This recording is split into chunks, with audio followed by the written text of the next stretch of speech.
Hey guys, Tennessee Yankee, welcome back to the channel.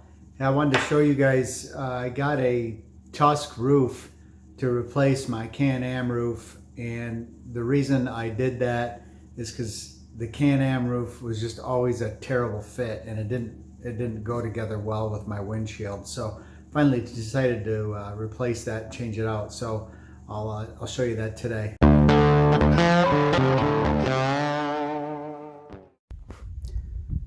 All right, so step one, it appears to be nicely packaged. They got in this big open top box here. Looks like they got all the parts, the instructions, and the insulation there. So far a good sign.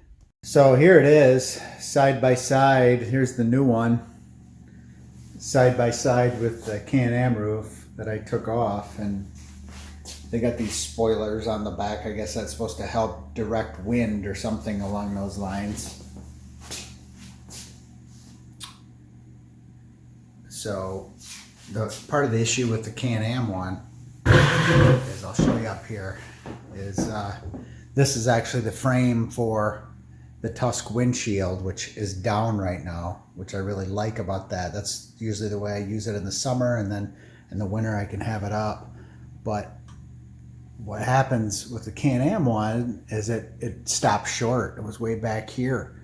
So you'd have this gap in between, and you know, a bunch of stuff would get in between there. So for a while I had some aluminum sheeting in between there and whatnot, but it was just kind of tacky looking. But I had the opportunity here to get this new roof, so I thought I would check it out and see how it fits, and I'll show you guys how they fit together. Looks like everything's here from a part standpoint. I always like to check that because I've had some of my other installs where I don't have everything. Here's the instructions, so we'll get after it and see how she looks. Okay guys, a little mid-install update. So I want to show you this. So this is fit about where it needs to go. The first step, I'll show you back here. I just had to throw in these brackets here.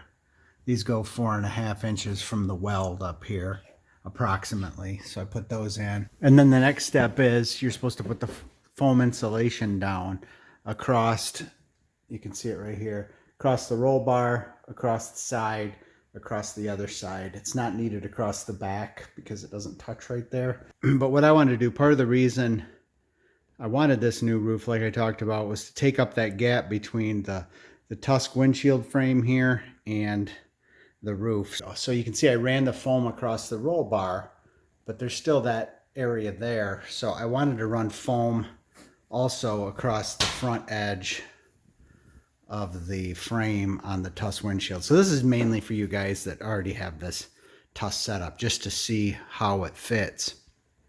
But what's nice is they didn't plan on you using another row of this here, and I still have enough weather stripping to put one on the front of the roll bar, one here, and then I still have enough to go even 2 thicknesses under here.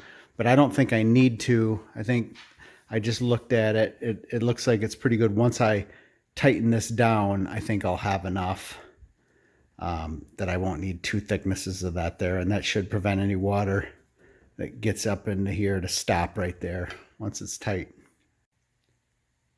Okay guys, I got it on, I got it tightened up. Seems like a good fit here in the front. Like I said, everything's tight. It's against the extra layer of weather stripping that I added here. But this should give you a good idea if you're Tusk windshield, Tusk roof. This is what it looks like at the front. And again, this is part of the frame of the windshield. So they did give these plugs here. Plugs were kind of a joke. They kind of just sit in there, so without any friction. So I put a bunch of silicone under them and then just popped them back in.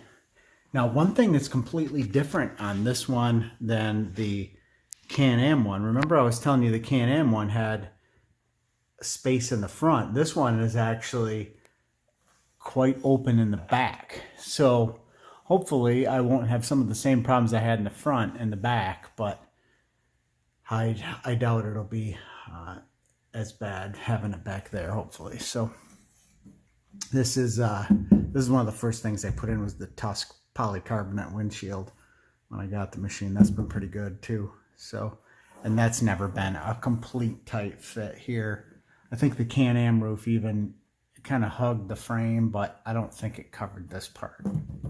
So I guess if you want complete coverage, we'll get a car. All right, guys, so this is a short and sweet one. Just showing you that roof, and hopefully it'll help you with your decision. Hey guys, Tennessee Yankee. Thanks for watching. If you found this content helpful, go ahead and hit that subscribe button on your right. I have other content linked for you on the left side. Otherwise, we'll see you next time. Thanks again for watching.